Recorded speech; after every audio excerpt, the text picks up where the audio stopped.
sini Pak akan menjelaskan tentang disiplin positif, ya. Disiplin positif itu salah satunya materinya keyakinan kelas. Ya, keyakinan kelas yaitu peraturan apa yang kamu taatin di sekolah ini, terutama di kelas ini, ya. Ini salah satu bentuk kita sebagai siswa, ya, apa yang kamu lakukan untuk membuat terutama kelas sendiri, ya, positif, energi positif kalian.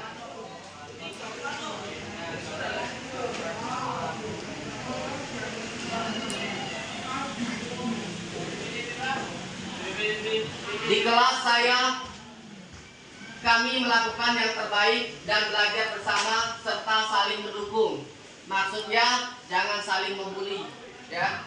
Kalian saling bekerja sama.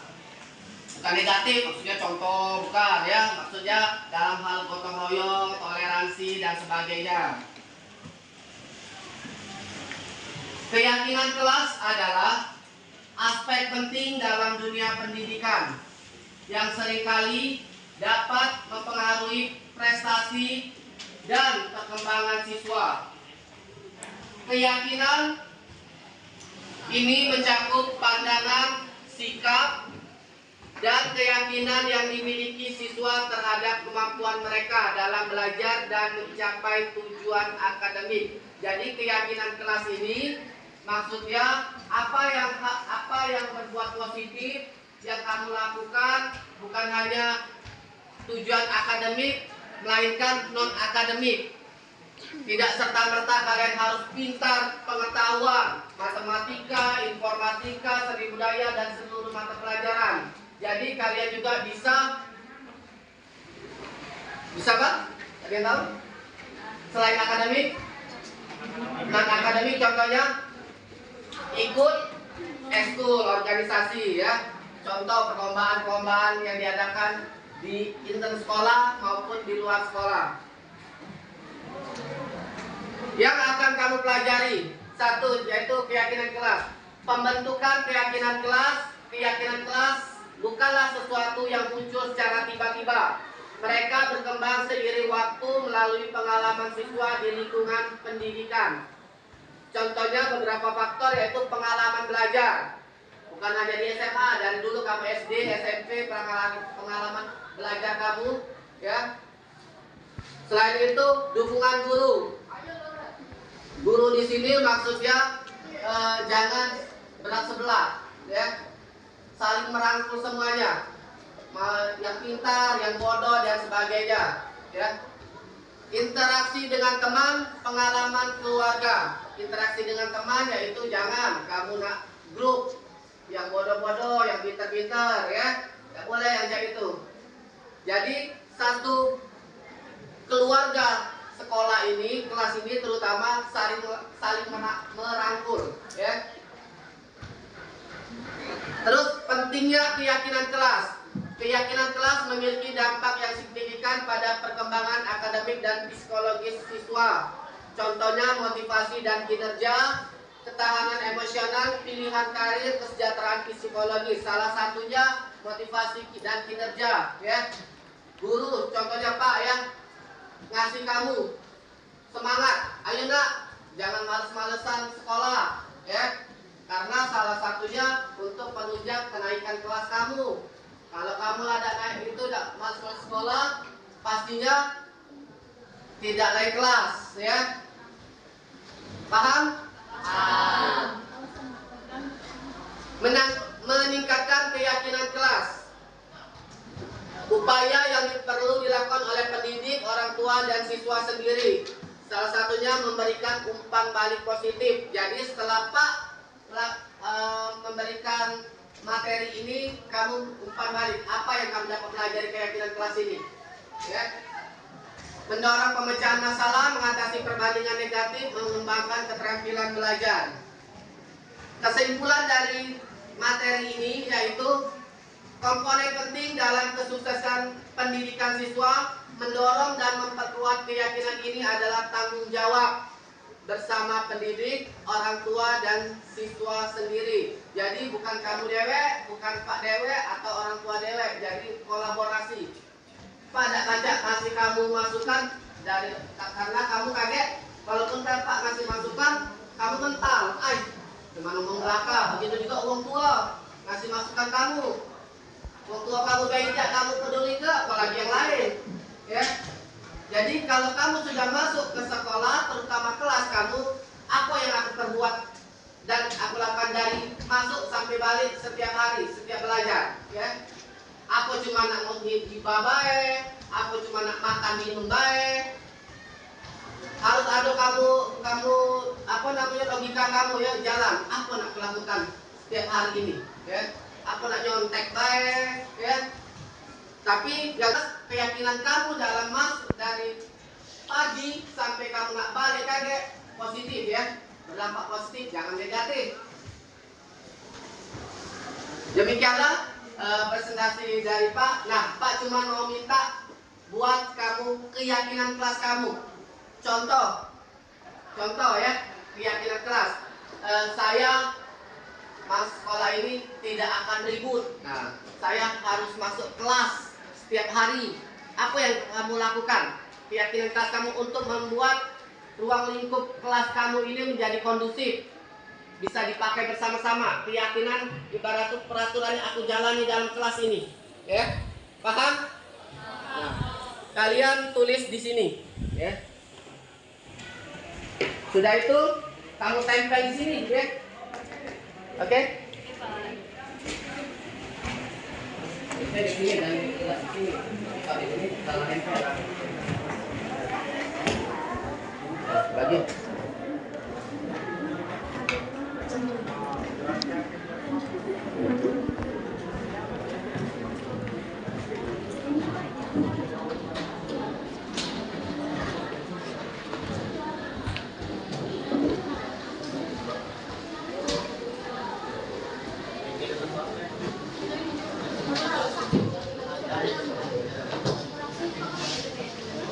Udah kurang?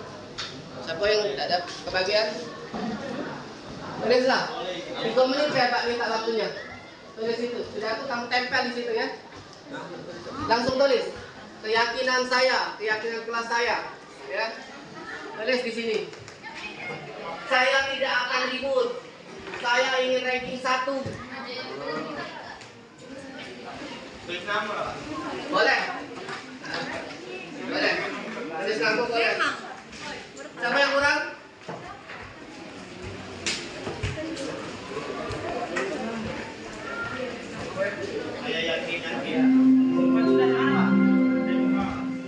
Saatnya jam kedua dimulai. It's time to begin the second lesson.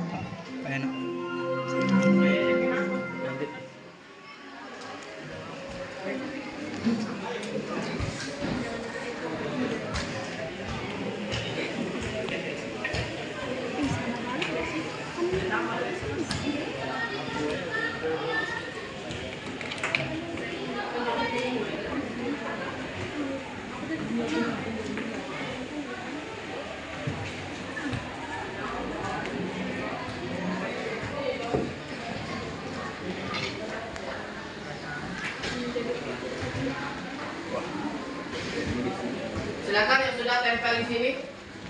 Jejer-jejer di sini.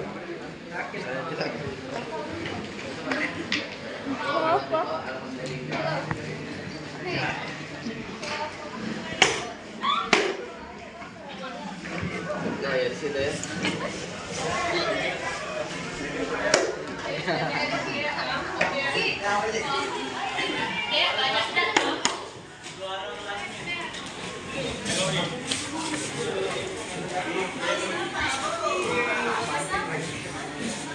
Pembentukan keyakinan kelas bersifat lebih abstrak.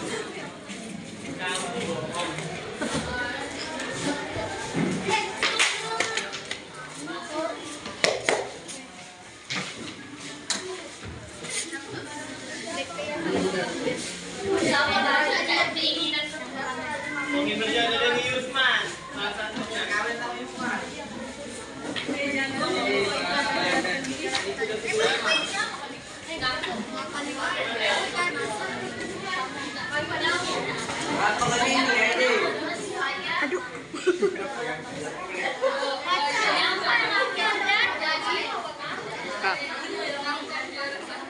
Mati kan?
Oke, udah ya.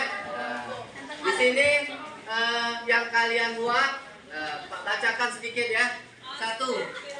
Keyakinan kelas ketika ada guru di depan sedang berbicara, maka yang di belakang harus diam. Keyakinan saya akan giat belajar untuk kedepannya. Menjadikan kelas ini sebagai motivasi di pendidikan selanjutnya.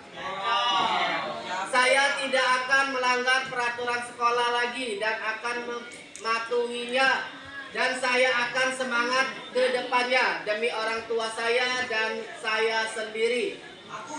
Juara kelas meeting. Bisa bekerja sama, juara di kelas meet. Saya ingin satu kelas ini kompak, tidak mementingkan diri sendiri, tidak bercycle, dan saya ingin semuanya kompak, saling bekerja sama. Oke. Dari sebanyak itu, ya, kita beri kesepakatan ya, kesepakatan kelas.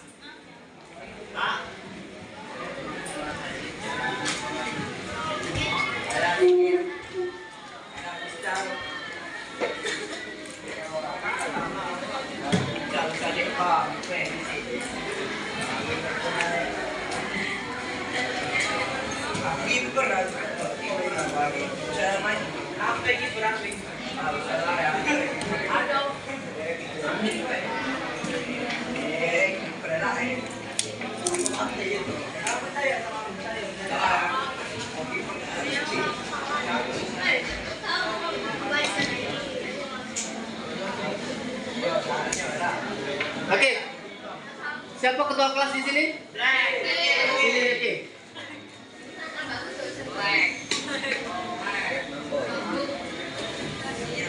Dari sekian banyak ini pilih 5 atau 6.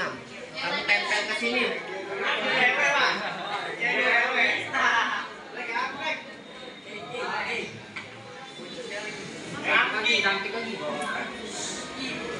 Baca dulu, baca. Nah, jom. Bisa. Lagi.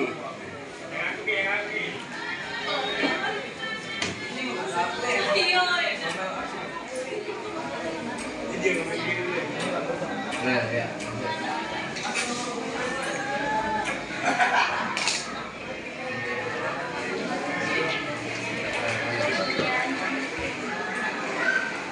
Lagi.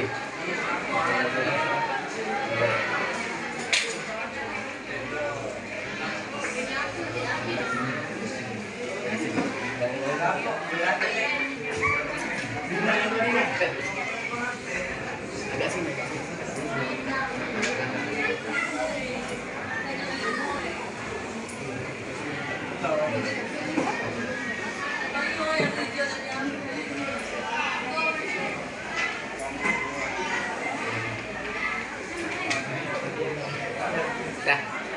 Nah, dari keyakinan kelas ini sudah didapat.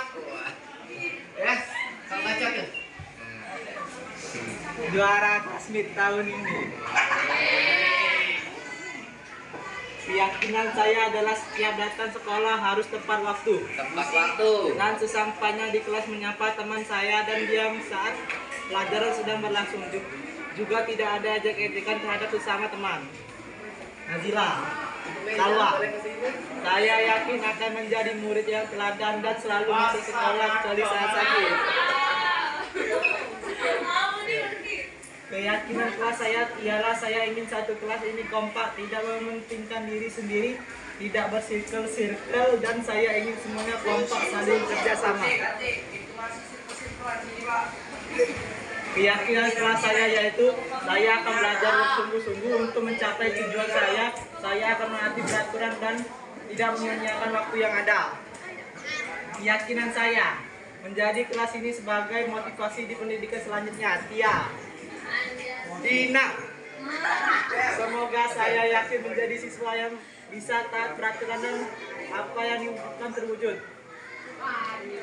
Saya tidak akan melanggar peraturan sekolah lagi dan akan mematuhinya. Dan saya akan semangat ke depannya demi orang tua saya dan saya sendiri. Keyakinan kelas saya akan belajar dengan sungguh-sungguh. Nadia Salsabila.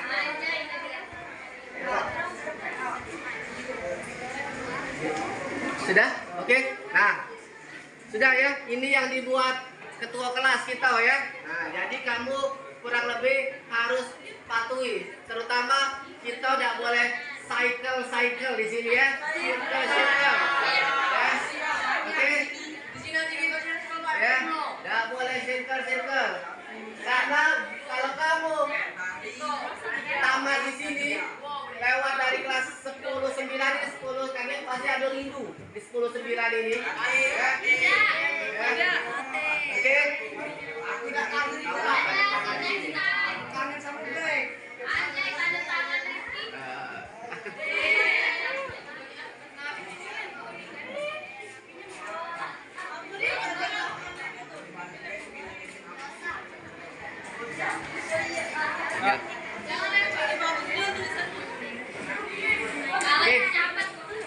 Demikianlah materi keyakinan kelas. Semoga kamu bisa mempelajarinya dan mengilhaminya agar kedepannya bisa diterapkan di kelas ini.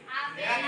Wassalamualaikum warahmatullahi wabarakatuh. Waalaikumsalam warahmatullahi wabarakatuh.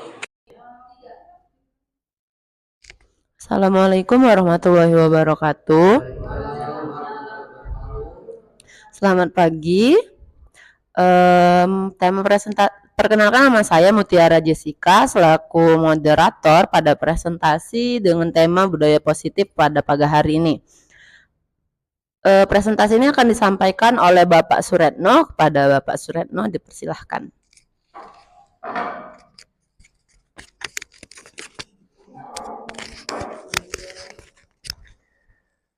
Terima kasih Bu Jessica atas waktunya. Perkenalkan, nama saya Suretno, calon guru penggerak angkatan 10 tahun 2024. Di sini saya berdiri untuk menjelaskan materi tentang budaya positif. Budaya positif itu biasa kita sudah lakukan di setiap harinya, tapi ini untuk memperjelas saja. Terima kasih Bapak Ibu guru hebat yang sudah hadir memenuhi undangan saya. Walaupun banyak jam ngajar, tapi sudah mengkondisikan untuk hadir di presentasi saya ini. Baiklah, saya akan memulai materi tentang budaya positif. Budaya positif biasanya kita kenal dengan istilah berbagai macam ini, yaitu paradigma baru, Disiplin positif, motivasi, perilaku manusia, posisi kontrol restitusi, kebutuhan dasar manusia, dan segitiga restitusi. Ini nanti akan saya jelaskan, jabarkan semuanya. Perubahan paradigma belajar. Paradigma baru, yaitu kita di sini kurang lebih menjelaskan tentang bagaimana kita seorang pendidik itu yang darinya konvensional lebih profesional lagi dalam hal mengajar, ya. Terutama kita sekarang dalam kurikulum Merdeka, yaitu penerapan profil pelajar Pancasila, yaitu berkebinekaan, gotong royong, mandiri, kreatif, dan sebagainya. Paradigma baru ini yaitu kita biasanya catat buku sampai habis, kita di sini mengkolaborasi dengan sistem menghamba pada murid, yaitu kita bersujud, ya, menghamba pada murid itu bukan bersujud, tapi kita berkolaborasi dengan siswa bagaimana untuk mencerdaskan siswa tersebut ke arah yang lebih baik lagi dengan tujuan cita-cita yang mulia, yaitu saling bekerja sama. Apa biasanya kita tuh, kamu harus pinter pelajaran ini salah satunya, tapi ini tidak, kita harus bekerja. Anak itu cenderung dia menangkap ilmu apa, misalnya non akademik, kita tidak bisa mengelarangnya, ya, tidak bisa melarangnya. Dia mau ikut serta dalam kegiatan ini, perlombaan ini, kita harus sekarang ini bisa apa ya, kita dulu bisa merealisasikan usaha anak tersebut, ya. Motivasi perilaku manusia cenderung pada untuk menghindari ketidaknyamanan atau hukuman, yaitu biasanya orang yang motivasi perilakunya ini menghindari hukuman atau ketidaknyamanan.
Di kelas saya, kami melakukan yang terbaik dan belajar bersama serta saling mendukung. Maksudnya jangan saling membuli, ya. Kalian selalu saling bekerja sama. Bukan negatif.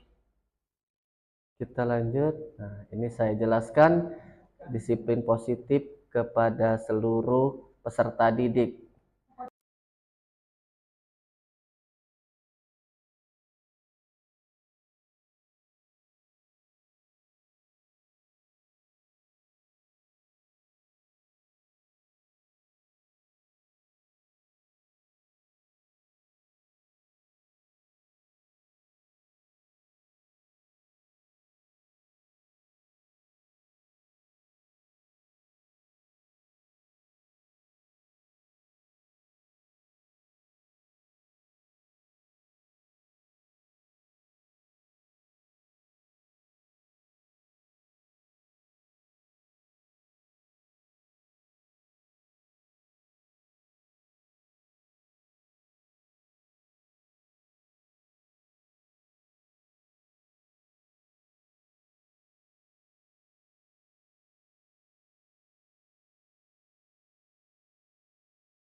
Saatnya yang kedua dimulai.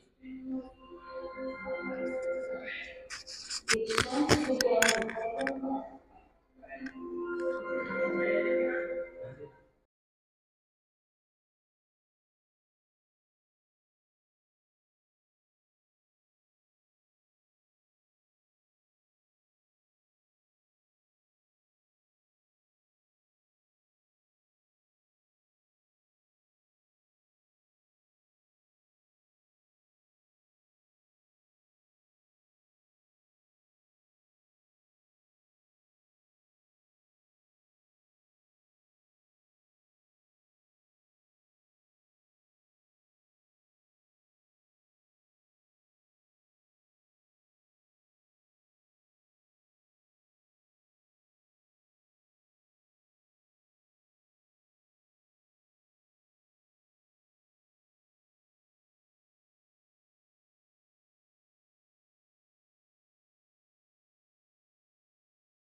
Dari sebanyak kesepakatan keyakinan kelas mereka di Nah, inilah yang kami rangkum kesepakatan ke-9 ini dari semuanya itu.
Berikan pertanyaan-pertanyaan bermakna sehingga membuat murid dapat belajar dari kesalahannya dan mencari sebuah solusi untuk menyelesaikannya. Ibu dan Bapak guru hebat, setelah mengamati adegan kelima posisi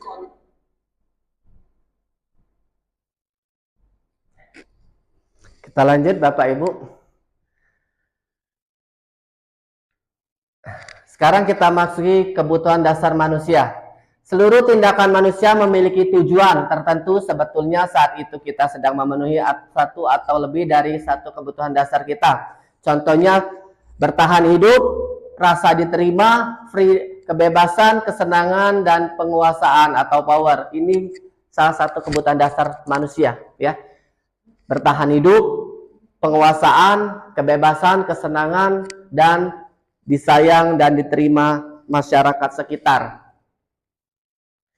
Ketika seorang murid melakukan suatu perbuatan yang bertentangan dengan nilai-nilai kebijakan atau melanggar peraturan, hal itu sebenarnya dikarenakan mereka gagal memenuhi kebutuhan dasar mereka. Jadi, jika anak tersebut bermasalah, salah satunya kembali ke kebutuhan dasar manusia. Dia merasa gagal, tidak diterima oleh masyarakat sekitar atau guru dan warga sekolah lainnya. Kebutuhan bertahan hidup, kebutuhan yang bersifat fisiologis untuk bertahan hidup, misalnya kesehatan, rumah, dan makanan, sebagai bagian dari proses reproduksi termasuk kebutuhan untuk tetap bertahan hidup. Intinya kita dasar manusia ini harus hidup, bertahan hidup. Bagaimana cara kita bertahan hidup di rumah, sekolah, dan sebagainya. Kasih sayang dan rasa diterima bisa jadi di sini saat berkoneksi sosial, kebutuhan untuk memberi dan menerima kasih sayang, dan kebutuhan untuk merasa menjadi bagian dari suatu kelompok. Kebutuhan ini juga meliputi keinginan untuk tetap terhubung dengan orang lain seperti teman, keluarga, pasangan hidup, teman kerja. Penguasaan kita biasanya terampil, ya, didengarkan dan memiliki rasa harga diri.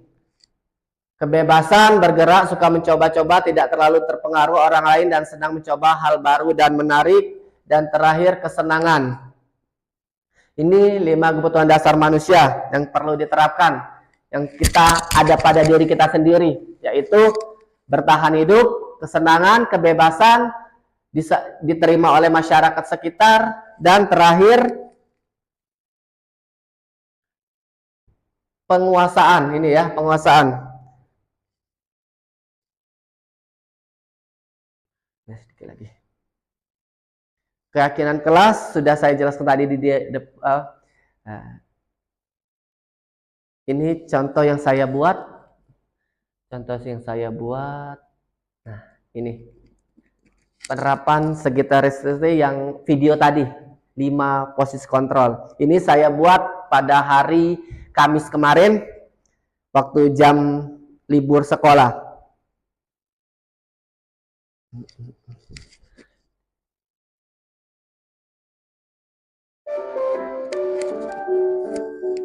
Inilah fasilitator saya. Nah.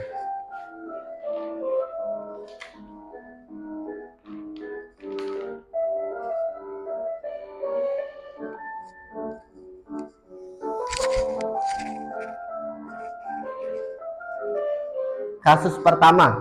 Nah, ini kasus datang terlambat. Ini saya buat ada 3 ya. Penghukum, merasa bersalah, dan manajer.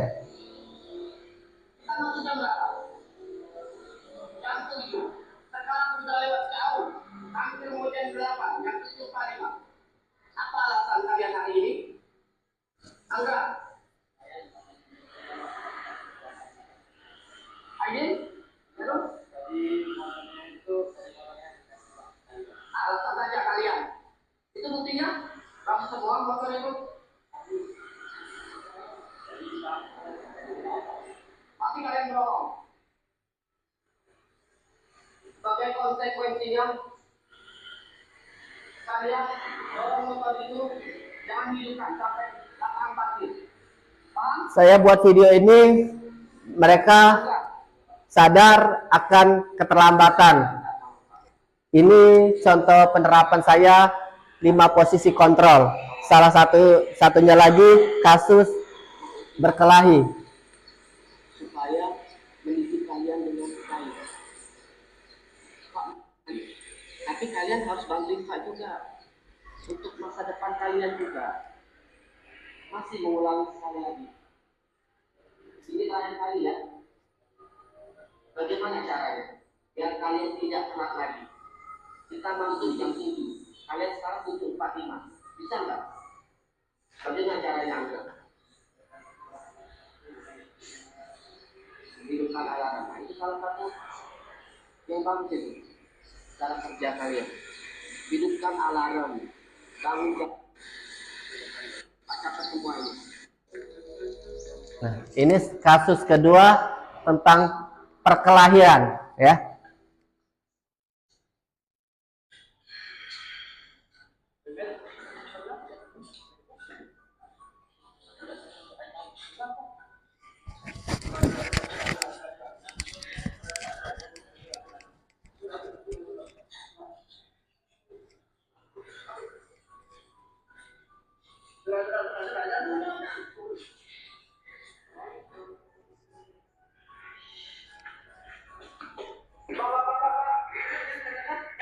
Oh iya, itu.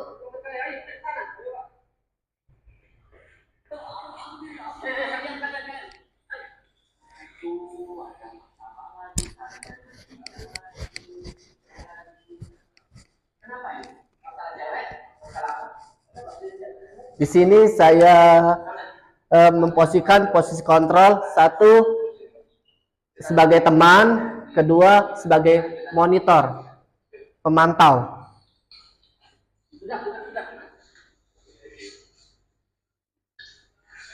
Saya kondisikan ini ke ruang BK.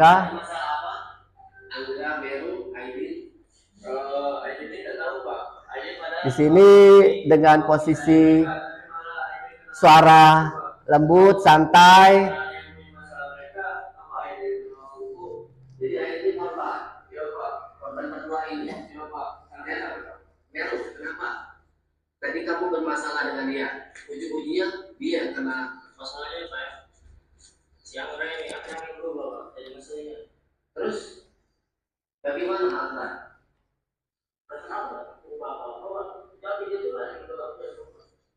Nah, ini saling tidak mau kalah ini. Ujung-ujungnya aku bayar dulu. Nah, ini korban. Kalian tahu kalian bertiga itu teman akrab, satu kelas, Pak wali kelasnya, pulang selalu bareng. Bagaimana ini solusinya? Bagaimana kalian kalau di kelas dapat teguran, Pak, dapat teguran dari guru bahwa kalian di belakang itu sering ngobrol, sering ini. Oke lah, Pak, bisa menyelesaikannya. Ini aduh, saya nggak tahu, Pak.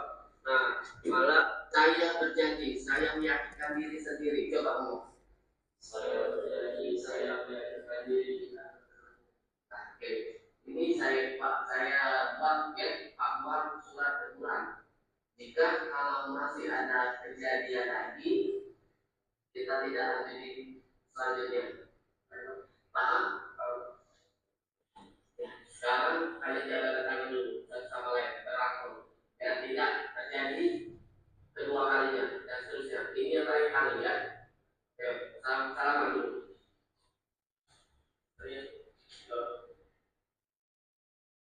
Ini sekilas video yang saya buat. Memposisikan saya sebagai 5 posisi kontrol dan salah satunya segitiga restitusi yang akan saya jelaskan selanjutnya.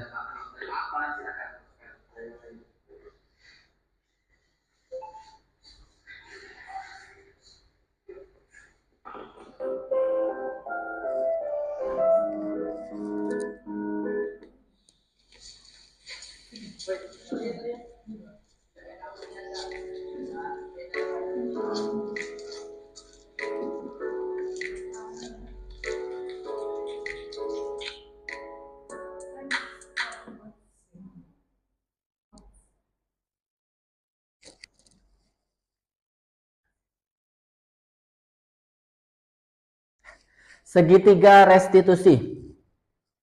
Suatu proses dialog yang dijalankan guru atau orang tua agar dapat menghasilkan murid yang mandiri dan bertanggung jawab. Ini kita lakukan, sudah sering kita lakukan, tapi di dalam guru penggerak ini kita baru mengenal namanya segitiga restitusi.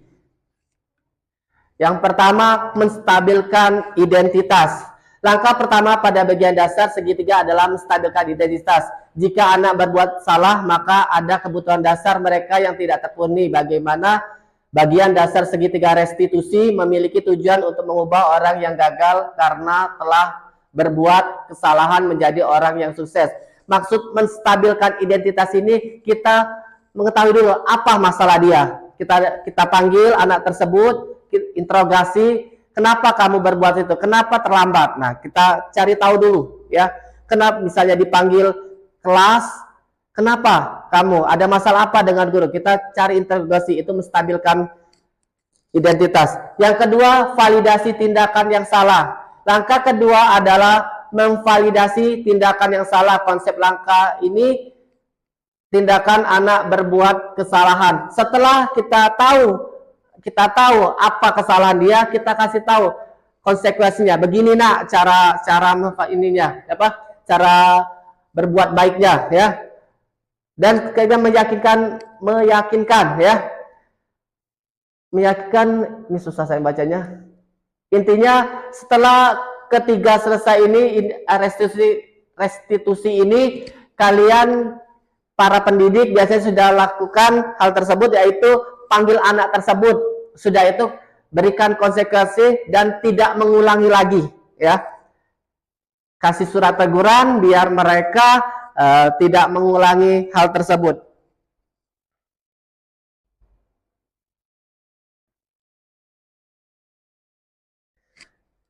Tidak terbaca ini.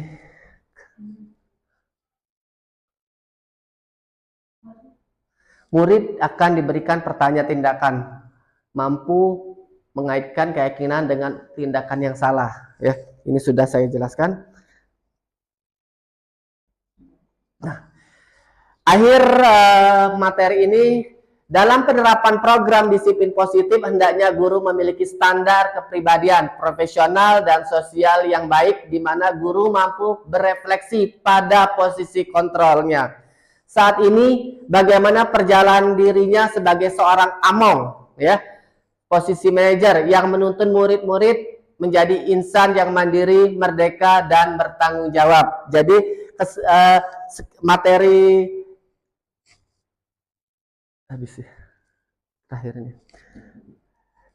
yang saya jelaskan ini, hendaknya kita sebagai guru pendidik bisa berperilaku tidak lagi pada zaman dulu pakai sempat-sempatan kalau memarahi anak, kasih apa ini, tapi kita coba cara segitiga restitusi dan 5 posisi kontrol kita sebagai pendidik.